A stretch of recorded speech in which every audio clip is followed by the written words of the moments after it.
दोस्तों नमस्कार, मैं हूं विनीता यादव और तीसरे चरण के चुनाव से पहले क्या तस्वीर बन रही है। पिछले 2 चरण के चुनाव में वोट प्रतिशत की गिरावट को देखते हुए अलग-अलग तरह की कई चर्चाएं यहां पर शुरू हो गई हैं। क्या वाकई में तीसरे चरण में भी कुछ इस तरह की परिस्थितियां देखने को मिल सकती हैं?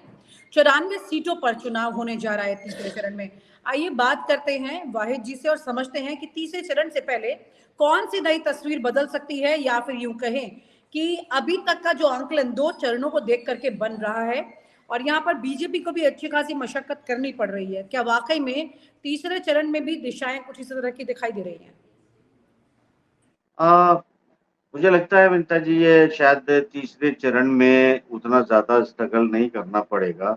एक तो सबसे बड़ी बात ये है कि तीसरे चरण में सबसे ज़्यादा सीटें गुजरात की आती हैं और गुजरात में हम इनकार नहीं कर सकते कि अभी भी भारतीय जनता पार्टी तो मैं क्या कहूँ अमित शाह जी की बहुत ज़बरदस्त पकड़ है। अपडेट ये है कि जो वहाँ पर 2 सीटें थोड़ा खतरे में थी, इनको नज़र आ रही थी, उनमें से एक सूरत की सीट को उन्होंने पहले ही क्लियर करा लिया। तो मुश्किल से 1 सीट या 2 सीट और जो है उनकी गुजरात में खतरे में है। मुझे लगता है कि ये चरण भारतीय जनता पार्टी को कहूँ या फिर अमित शाह जी को या मोदी जी को कहूँ ये काफ़ी राहत का इसमें इतना बड़ा स्ट्रगल मुझे नहीं लगता तीसरे चरण में इनको फेस करना पड़ेगा और दूसरा ये भी है कि सिचुएशन देखते हुए एक और बात इसमें समझनी होगी कि इसमें एक तो दमन एंड दीव और गोवा, एक तो छोटे-छोटे स्टेट भी शामिल हैं। 4 सीटें जैसे आपकी नॉर्थ ईस्ट से है। तो थोड़ा बहुत स्ट्रगल है इसमें मेरे ख्याल से जो माइलेज है ज़्यादा वो भारतीय जनता पार्टी को राहत की साँस देगा।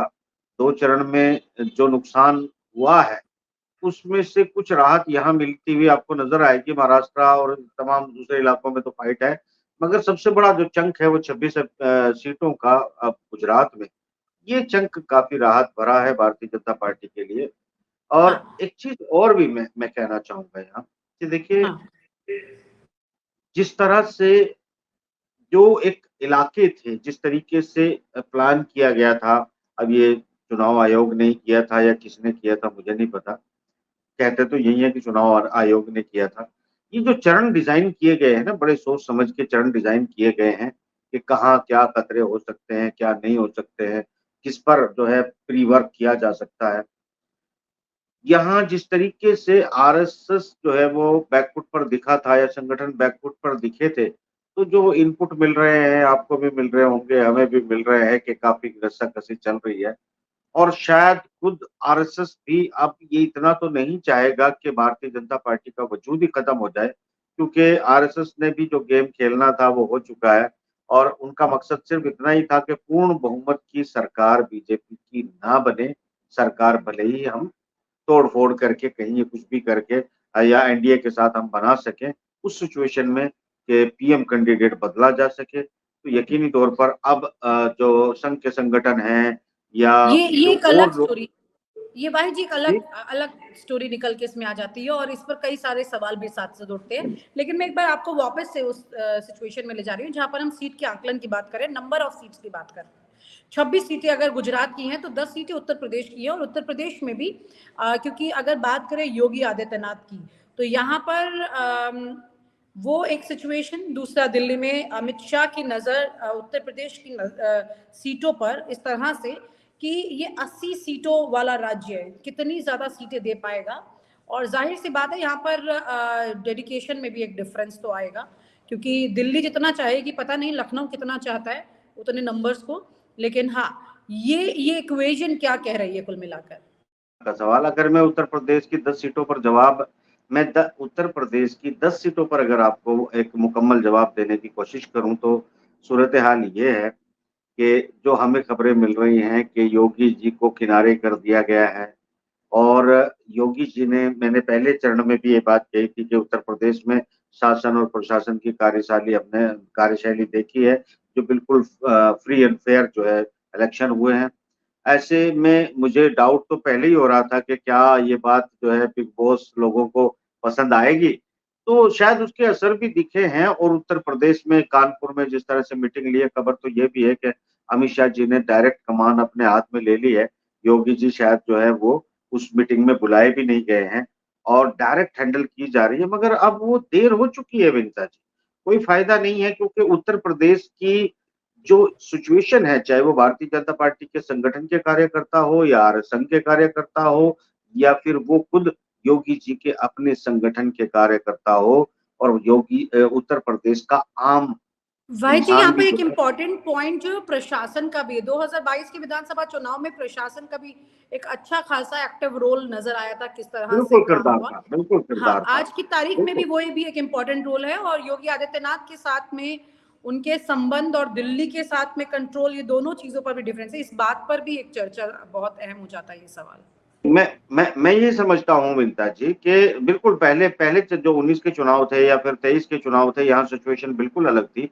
इस बार चुनाव में सिचुएशन बिल्कुल अलग है, और क्योंकि जो इंसानी क्योंकि मानसिकता भी है। संजय प्रसाद का ठीक चुनाव से पहले वहां से ट्रांसफर होना, जो कि योगी आदित्यनाथ के खास अधिकारी हैं, और हाँ, हाँ, वो जी कमान अपने हाथ में लेने वाली स्थिति है ना। मैं अभी आपको एक ज़मीनी सर्वे बताता हूँ। जो प्रशासन के अमला होता है, खासतौर से पुलिस डिपार्टमेंट जो होता है, वो आदेश का पालन तो ज़रूर करता है, मगर वो अपनी पिछले कम से कम 15 सालों से, अगर मैं कहूँ 1990 के बाद से, उनकी अपनी एक मानसिकता भी रही है, जिसमें दिलो-जान से भी इस भारतीय जनता पार्टी के, चाहे समाजवादी की हुकूमत रही हो, उसके बाद चाहे बीएसपी की हुकूमत रही हो, कंट्रोल किसी का भी रहा हो, मगर जो ज़हनी तौर पर पुलिस डिपार्टमेंट के ज़्यादातर लोग थे, वो भारतीय जनता पार्टी मुझे समर्थक मिली। मैं ज़मीनी जो सामाजिक विश्लेषण है, वो बता रहा हूँ। अब मैं अक्सर करता हूँ कि जब मैं गाड़ी ड्राइव कर रहा होता हूँ कहीं, तो कोई पुलिस वाला मुझे नज़र आता है, तो मैं उसको लिफ्ट दे देता हूँ, और लिफ्ट देने का मतलब सिर्फ़ ये होता है कि मैं उससे ये बात जान सकूँ कि उनकी मानसिकता आजकल क्या चल रही है, ताकि इसके आने वाले जो पॉलिटिकल सिनेरियो होगा, उसमें क्या प्रभाव पड़ेगा।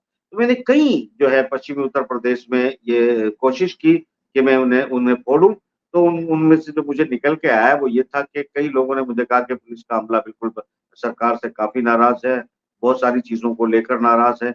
ये सब चीज़ें जो है दिखाई दे रही थी। मुझे लगता है कि पूरा कंट्रोल अधिकारी बदलने के बावजूद चुनाव आयोग तो डायरेक्ट निर्देशित कर सकता है, मगर अमित शाह योगी जी के अलावा निर्देशित करेंगे, तो शायद योगी जी इतने हल्के नहीं हैं, और इनका जो अंदरूनी टकराव है, उसे मतलब पता नहीं लोग जानते हैं कि नहीं जानते, मगर जो नज़दीकी लोग हैं वो जानते हैं कि योगी जी का अपना एक स्वाभिमान है, और अमित शाह जी और मोदी जी के सामने उन्होंने इसको कभी नीचे होने नहीं दिया। अलबत्ता कई मंचों पर वो नीचा किया गया है। यहाँ मैं ये समझता हूँ कि उत्तर प्रदेश में वैसे ही जिन सीटों पर चुनाव है, वहाँ समाजवादी का खासा प्रभाव है, और इसके अलावा भी अगर मैं एक बहुत ज़रूरी सामाजिक विश्लेषण समझने या समझाने की कोशिश करूँ, तो वो क्या है? गुजरात की बात इसलिए अलग हो जाती है कि गुजरात पे भी ज़रूर मैं आऊँगा कि वो किस तरह से कैप्चर हैं। क्या वो भारतीय जनता पार्टी के ही वोटर हैं या फिर वो भयभीत हैं? इस पर मैं ज़रूर, अगर आपने सवाल किया तो बात करूँगा, मगर अभी तो मैं इस पे बात कर लेता हूँ कि यूपी की मानसिकता क्या है? खास तौर से देखिए, अभी आप लाख सफाई दे रहे हैं घूम फिर के, आप या आरएसएस ने भी एक मोहन भागवत जी ने जो बयान दिया कि हमने जो आरक्षण था उसे खत्म करने की कभी बात नहीं की। ये भी एक पंच था, और ये जिनको बैकफायर करने के लिए ही दिया गया था, ताकि आरक्षण मुद्दे पर बात छिड़े, और संविधान को बेसिकली इसको रिवर्स किया जाए कि संविधान बदलने के लिए 400 सीटें लाई जा रही है, संविधान खतरे में है। इससे एक स्टेप जो है वो नीचे उतारा जाए, और बहस आरक्षण पे आके टिक जाए। ये एक सोची-समझी जो रणनीति के तहत दिया गया बयान था, मगर यहाँ सबसे बड़ी सामाजिक स्थिति को अगर आप समझेंगे, अब ये सही बात है कि दलितों का आज भी एक बहुत बड़ा चंक जो है भारतीय जनता पार्टी को जा रहा है और जाता रहा है। मगर एक बहुत बड़ा चंक वो भी है, जो ये जानता है कि अगर संविधान है, तो वो हैं, अगर संविधान नहीं है, तो फिर वो उस पुरानी स्थिति में पहुँचने के खतरे को महसूस करते हैं, जहाँ कभी सदियों पहले हुआ करते थे, जहाँ त्रासवाद था। लोग शायद केरला के वो हालात भी जानते हैं, जहाँ पर एक महिला को अपना वो क्या स्तन काट के एहतजाज करना पड़ा था। लोग वो हालात भी जानते हैं, जब लोगों के पीछे झाड़ू बाँध दी जाती थी। लोग वो हालात भी जानते हैं कि वो लोग सब जानते हैं, उनको आज तक हजारों साल के बावजूद भी अगर सामाजिक तौर पर उठने का मौका नहीं मिला है और संविधान की वजह से, क्योंकि आप देखेंगे कि डॉक्टर भीमराव अंबेडकर की मूर्ति और संविधान की किताब उन लोगों के पास जो वकालत नहीं जानते, जो लॉ नहीं किए हैं, मगर धार्मिक ग्रंथ की तरह जो है उत्तर भारत में बहुत से दलित परिवार जो संविधान की किताब है गीता और कुरान की तरह रखते हैं। शायद कहीं ना कहीं ये जो एक चर्चा थी कि संविधान बदल के हिंदू राष्ट्र बना दिया जाएगा, सीधी बात तो ये थी। और ये बात जो है एक जो स्वर्ण तबका है जो इससे खुश होता है, और कई और दलित हैं जिन्हें इससे कोई मतलब माफ करना ओबीसी के हैं कि उन्हें कोई फर्क नहीं पड़ता कि संविधान का क्या होगा। ये मगर एक बहुत बड़ा चंक जो दलित भाइयों का है, वो जो संविधान को एक ग्रंथ की तरह पूजता है, उस पर सीधा असर हुआ है और अब उसको रिवर्ट नहीं किया जा सकता है, वो दहशतज़दा हैं। यानी एक तरफ जो है हम धार्मिक यकजहती दिखाने के लिए भी उनका मन करता है कि हम धार्मिक एकता भी दिखाएँ, मगर दूसरी तरफ वो भयभीत है अपनी पुरानी स्थिति, जो उन्होंने अपने बाप-दादाओं से कहानियाँ सुनी है वो, और जो स्टोरियों में पाई जाती है वो। यानी कि एक तबके को खुश करने के लिए कहीं न कहीं जो एक थिंक टैंक था जिन्होंने ये बात चलाई, प्राइवेट बिल लाने की कोशिश की गई कि संविधान को बदल देना चाहिए या कुछ हिंदू राष्ट्र बना देना चाहिए, इस तरह की बातें भी जो सामने आई। ये सब जग जाहिर है आज चुनाव के वक़्त में इसे टालने या मना करने से कुछ नहीं होगा। जिन्हें अपना धार्मिक ग्रंथ अगर खतरे में, एक चंक वो है जिसे धार्मिक ग्रंथ जो है वो दुनिया पे सत्ता करते हुए नज़र आ रहा है, तो दूसरा धार्मिक ग्रंथ वो भी है जिसे कानूनी अम्बेडकर के नाम से जिसे जानते हैं और जिस संविधान की हम बात करते हैं, जिसे देश चलता है, और जो भीमराव अंबेडकर की मूर्ति के सामने संविधान को गीता कुरान की तरह रखते हैं, वो लोग वापस लौटने वाले नहीं हैं। अमित शाह चाहे जितनी कोशिश कर लें, मोहन भागवत चाहे जितनी कोशिश कर लें और चाहे मोदी जी कितनी भी कोशिश करें, वो मैसेज आपने लगातार 4 साल तक उनको कन्वे किया है और एक थ्रेट की तरह कर दिया है। तो यूपी में मुझे लगता है कि और भी ज़्यादा नुकसान होने वाला है। तो आप कह रहे हैं यूपी कि की तो इसकी आप वजह वोट से भूल जाएँ। यूपी में वोट इसी बेसिस पर डिसाइड होने जा रहा है ऑलमोस्ट जी। सीटों पर, या फिर तीसरे चरण की सीटों पर अगर ध्यान दे तो उसमें अब मैं तीसरे चरण की सीटों पे भी अगर ध्यान देता हूँ, तो मैं आपको भी जी। पता है कि जिन इलाकों में इसी यहाँ के पर साथ ऑलरेडी क्योंकि महाराष्ट्र में भी 11 सीटों पर चुनाव है, कर्नाटक में 14 सीटों पर है। हाँ, कर्नाटक मतलब आप ठीक है, वो सही बात है कि अगर ये तो, मगर एक बात समझिए ना, जैसे देखो कर्नाटक की स्थिति बदलने वाली नहीं है, कर्नाटक की तो और खराब होगी क्योंकि वो देवेगौड़ा के बेटे पोते का जो स्कैंडल जो आपने खुद सबने चर्चा की है उस पे। और उसके अलावा महाराष्ट्र में जो स्थिति है वो उद्धव ठाकरे के फेवर में इमोशनली, सेंटिमेंटली बहुत और तेजी से बढ़ रही है। वो वहाँ क्लीन स्वीप ना कर दे तो कोई बहुत बड़ी बात नहीं है। तो वो सब चीज़ें जो नुकसान है वो अपनी जगह पर है। मैंने कहा इसमें सिर्फ गुजरात जो है वो एक राहत भरी है कि हमारा अपना आकलन भी ये था कि शायद इस बार आम आदमी पार्टी, कांग्रेस का एक गठबंधन हुआ है, इसकी वजह से गुजरात में काफ़ी अच्छा कांग्रेस कर सकती है, पर वो नहीं कर पा रही है। मैं मतलब जहाँ तक मुझे रिपोर्ट मिल रही है कि गुजरात में बहुत अच्छा कांग्रेस नहीं कर पा रही है। यूपी में जो सिचुएशन अब हम बता रहे हैं कि एक तो योगी जी का अपना एक इन्फ्लुएंस है। यहाँ मोदी से अलावा लोग योगी जी को ज़्यादा पसंद करने वाले हैं, वो पुराने वोटर भारतीय जनता पार्टी के जो कट्टरवाद के नाम पे वोट देते हैं। मतलब बड़ा स्पष्ट बोलूँ, वो मोदी जी से ज़्यादा योगी जी को पसंद करते हैं। उनको उनका बुलडोज़र काफ़ी अच्छा लगा है। तो वो अब अगर योगी जी की जो है कहीं पर किनारे करने की बात आएगी और मोदी और योगी में से अगर उत्तर प्रदेश के उस चंक को बंटवारा करना पड़ेगा तो निश्चित रूप से वो योगी की तरफ जाएँगे। और जिस तरह से अमित शाह जी एक कंट्रोल कर रहे हैं चीज़ों को, यूपी एक अलग चीज़ है, गुजरात एक अलग चीज़ है।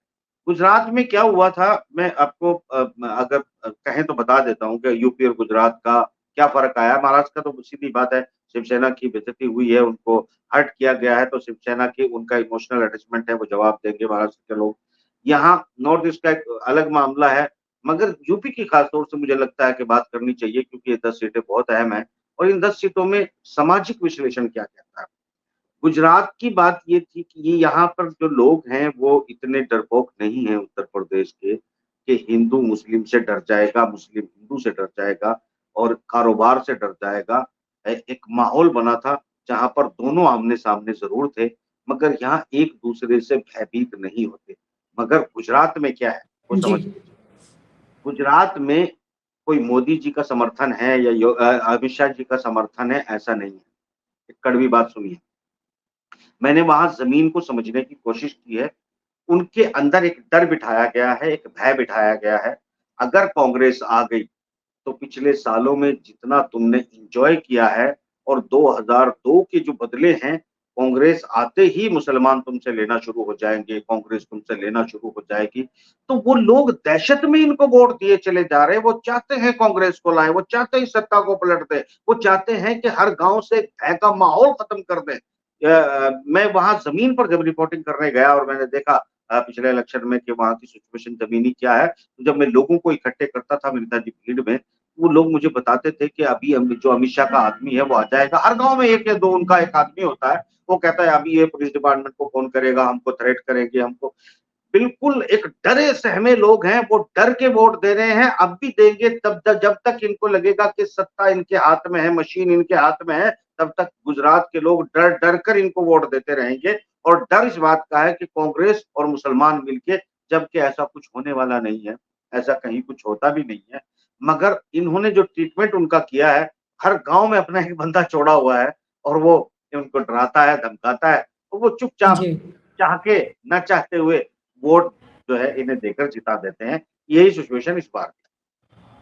गुजरात और यूपी में दोनों में ऑलमोस्ट, और महाराष्ट्र की भी अगर बात करें तो सेम ही हाँ जी, ट्रेंड जो है, आप ये कह रहे हैं कि ये 3 स्टेट्स का एक तरह का सेम ट्रेंड इसमें रहने वाला है वोटिंग के सेम मामले ट्रेंड में। है मतलब देखिए सेम ट्रेंड है। चलने वाला नहीं है। यूपी में तो आपको लगेगा कि वोट प्रतिशत का बहुत बड़ा चंक आ जाएगा या फिर अमित शाह की कोशिशों के बाद भारतीय जनता पार्टी की तरफ वोटर चला जाएगा या जीत की संभावना होगी। बिल्कुल नहीं है, कतई नहीं है। उल्टे और जो है ये सीटें और तेजी से छिनेंगी क्योंकि ये जो खबर जा रही है, जो मैसेज जा रहे हैं, जो लीकेज हो रही है विनीता जी, जी, इससे यूपी के लोग बड़े खुददार किस्म के लोग हैं, सभी जाति धर्म के लोग, बड़े सेल्फ रिस्पेक्ट रखने वाले हैं। उनको लगेगा भई हम पे डिक्टेटरशिप मत करो, हमको मतलब घोड़ा बना के लगाम खींचने की आप कोशिश मत करो। इससे ये इनको रिटेलिएट मतलब जो है उल्टा बैकफायर करेगा।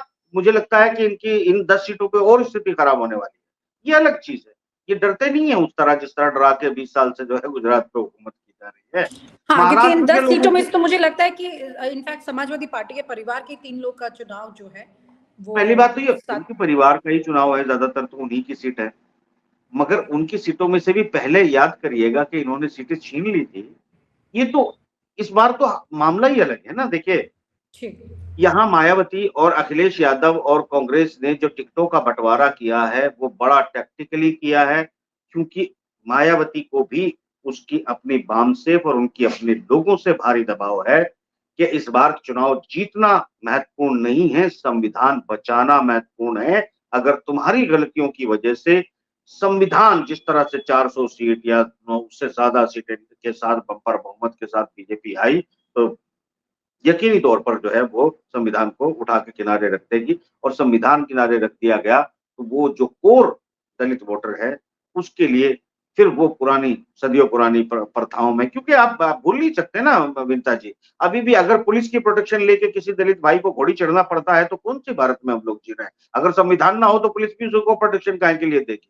अगर मूंछ रखने पर जो है उसके उसको गोली मार दी जाती है, तो हम किस म म म मतलब कौन लोग हैं? सबको पता है कि कौन लोग हैं और कौन ऐसा करते हैं। तो अगर उनके पास संविधान का प्रोटेक्शन भी नहीं रहा, तो फिर तो उनको झाड़ू बाँध के नहीं घूमना पड़ेगा क्या सड़कों पर? अगर आज की तारीख में कहीं हमारे वो भाई जो समाज के निचले तबके से उठ के आके आज थोड़ा बहुत संपन्न हुए हैं, यकीनी वो अपनी स्थिति को जानते हैं। अब आपके कहने से कुछ होने वाला नहीं है। सिर्फ मगर एक बात है, एक एक बात मैं यहाँ ज़रूर कहूँगा कि तमाम भारतीय जनमानस को कुछ लोग ऐसे हैं जो नॉर्थ इंडिया में कुछ ऐसे स्टेट है, आप हरियाणा माने, आप यूपी के भी जो कुछ हमारे यादव भाई है, ठाकुर है, जाट भाई है, जो स्वर्णतम मार्शल कॉम्स हैं, उन लोगों को तो शौक चढ़ा था कि हम जो है एक एक राष्ट्र बनाएँगे, कोई बात नहीं है। मगर बाकी के कुछ लोगों को जो है वो डराया भी इन्होंने बहुत कुछ है, वो डरे भी हैं कि भई वाक़ई मुसलमानों से बहुत बड़ा कोई खतरा हमको हो सकता है, जो गुजरात मॉडल है। गुजरात मॉडल लोगों ने गलत समझा है इवेंट इन्होंने गुजरात मॉडल पे हमने पहले भी बात की थी। असल में गुजरात मॉडल ये है कि जैसे आप किसी एक बंगाली बाबा के पास जो है तांत्रिक के पास जाइएगा, आप जाएँगे तो आप उससे पूछिएगा कि भई मेरा ये कुछ मुझे क्या है, तो वो आपको बता देगा आपको 50 तरह के भूत आने वाले हैं और वो इतना आपको डराएगा कि आप उसके दरवाजे से बाहर निकलने से पहले जो आपकी जेब में होगा, आपके कानों में होगा, आप उसे दे के चल देंगे, बाबा जी कोई उपाय कर दो, मेरी जान बचा देना। मैं समझ गई कि बाहर निकलते ही मेरा एक्सीडेंट हो जाएगा। तो इस तरह का भय जो इन्होंने पैदा किया है, वो भय यहाँ भी इन्होंने ज़रूर पैदा किया है, मगर यहाँ बहुत सारी कौमें ऐसी हैं जो इस भय को मानती नहीं है। वो डरते नहीं हैं इतने, मगर जी। तमाम कोशिशें की गई है और यही गुजरात मॉडल था कि गुजरात में वो भय मौजूद है, इसलिए वोट उनको देते हैं। उनके काम से आज हीरा बाज़ार कहाँ खड़ा है देखिएगा, अर्थव्यवस्था कहाँ खड़ी है देखिएगा। 20 साल केंद्र और राज्य में सरकार होने के बावजूद विनीता जी, मुझे किसी एक क्षेत्र में बता दीजिए कि गुजरात भारत का नंबर 1 स्टेट है। हेल्थ सेक्टर में है क्या? आर्थिक विषय में है क्या? टैक्सेशन में है क्या? मतलब कोई एक चीज़ बता दीजिए, सिवाय इसके कि किसी पोर्ट पर हिंदुस्तान की सबसे बड़ी स्मैक की खेप पकड़ी गई। ये एक पोर्ट के नंबर 1 पे तो आप कह सकते हैं कि हिंदुस्तान की सबसे बड़ी अगर स्मैक की कोई वो खेप जी, पकड़ी जी। जाती है, तो वो गुजरात ठीक। में पकड़ी जाती है। इसके अलावा आप किसी एक क्षेत्र में नंबर 1 ना होते हुए, जी। अगर लोगों को गुजरात मॉडल पसंद आता है, तो ये जो एक मीडिया का जो जादू है, ठीक है। वो ठीक, गुजरात मॉडल वो कितना सर लोगों को समझ में आया, नहीं आया, तीसरे चरण के चुनाव में इसका ज़िक्र कितना होगा या इसका असर कितना होगा, ये तो तीसरे चरण की वोट परसेंटेज जब निकल के आएगी, जिस तरह से टर्नआउट लगातार गिरता जा रहा है, अगर ऐसी सिचुएशन गिरती हुई उसमें भी दिखाई दी, तो ज़ाहिर-सी बात है कि आप जो कह रहे हैं, वो आकलन के लगभग करीब तक पहुँच जाएगा। बहुत-बहुत शुक्रिया आपका आज की चर्चा में शामिल होने के लिए। थैंक यू सो मच माही जी। और आप हमसे जुड़े रहने के लिए सब्सक्राइब करें YouTube पर, फॉलो करें Twitter पर और लाइक करें Facebook पर। और ज्यादा जानकारी के लिए आपको टाइप करना होगा सिर्फ न्यूज नशा।